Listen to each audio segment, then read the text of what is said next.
name's Megan, I'm from Aspire Health and Rehab. This is also backing up as episode 10 of the Strong Feet Project. So I'm going to be going through some an exercise or rolling exercise for your calf muscles. I find this really helpful, especially if they're really tight.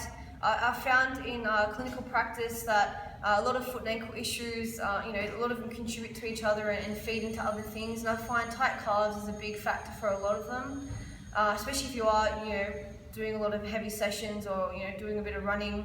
A lot of people find their calves get really tight. So I'm going to be showing you an exercise that you can do with a foam roller to help roll these out, and it's called a fascial release. Now, one that everyone tends to do is, they plonk the roller down, and you can use a trigger point roller as well. A lot of people tend to, try and lift themselves up and roll up and down. I find this not as effective. I also find that, people with bad shoulders, it's not great for them either. So normally just, get them to plank their leg down on the foam roller, and I normally say about 5 centimeters above the ankle line or so, as a rough guide to start. Leave the bottom on the ground, leave the arms on the ground. You are using the other leg on top as a bit of a weight, but also as a bit of a pivot point. And rather going with the grain, with the grain, I normally go against the grain. I find this really effective because that way you can also target the 3 angles of the calf. So because the gastroc has 2 big muscle bellies, you've got the inside and the outside. You want to target them too, but then you also want to target the central as well, with the tib post, and you've got your soleus down, that feeds in down a little bit lower. So like I said, normally plunk everything down on top, using my top leg to anchor, and I'm just rolling it across. So I'm just going across the grain with the foam roller. I normally go 5 to 10 repetitions, 5 reps on the areas that aren't as tender, and 10 repetitions on the ones that are. Now you might find some areas not tender than the others. You still want to work a little bit on it, like I said, the 5 reps, but you do want to spend a little bit longer on the ones that are a bit more tender. And you might find higher go up into more of the big calf, the gastroc muscle bellies, but might be a little bit more tender. So like I said, just going against the grain, really working and you're really spending some extra time on this little bit more of a sore area.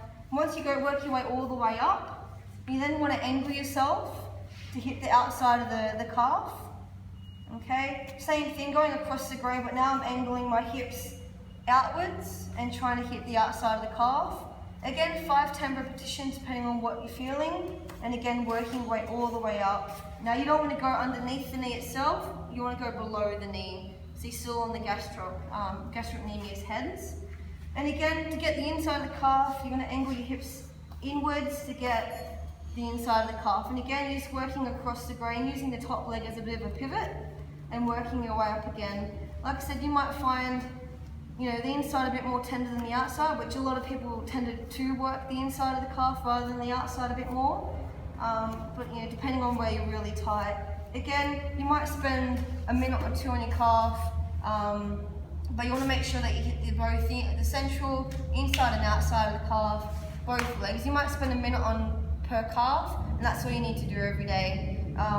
Like I say to all my patients, 10 minutes a day of physio exercises keeps me awake, and it actually keeps you a bit more managing it yourself at home. Whether it's just to keep a bit more mobile and injury prevention kind of thing, or whether it's actually because you do have an injury and you need to address your tight calves. Either way, it's a great exercise to do whether you're a runner or whether you're a powerlifter or a cyclist, or just someone that wants to improve their own performance. So give it a try. Like I said, you can use the normal foam roller or a trigger point foam roller. You can also use things like lacrosse balls and stuff like that if you want to get a bit more into it. You can also do your shins as well. I find the yoga tune-up balls and the satchel really good because you can target either side of the tibia. But again, you can use a foam roller. You want to target the outside of the shin, and all you're doing is angling your leg inwards. Okay? Foot inwards, and you just want to target either side. So you just roll. This one you can go with the grain, just rolling up and down on the foam roller, targeting that outside of the shin muscles. Okay. Again, if you're finding a sore area, hold it down for a little bit, and you can actually tack your foot back and forward and try and stretch it as much as possible while you're holding it down with the foam roller. Okay. It's called a tack and stretch. You can give that one a try too. Like I said, that will really help as well. Everything feeds into everything else. If you tighten one area, it's going to affect others. So you really need to address the calves as a part of a injury prevention, as well as something if you do have an injury. But give it a try, spend a minute or so on each leg, let me know what you think. For more information on different articles and videos, you can check out my business Facebook page or website, Aspire Health and Rehabilitation, or aspirehealthrehab.com.au. Don't forget, the Strong Fit Project as well is something that I've been doing. So a bit more information on that, head to the Strong Fit Project Facebook page or the strongfitproject.com website. I also have Instagram pages for each of them.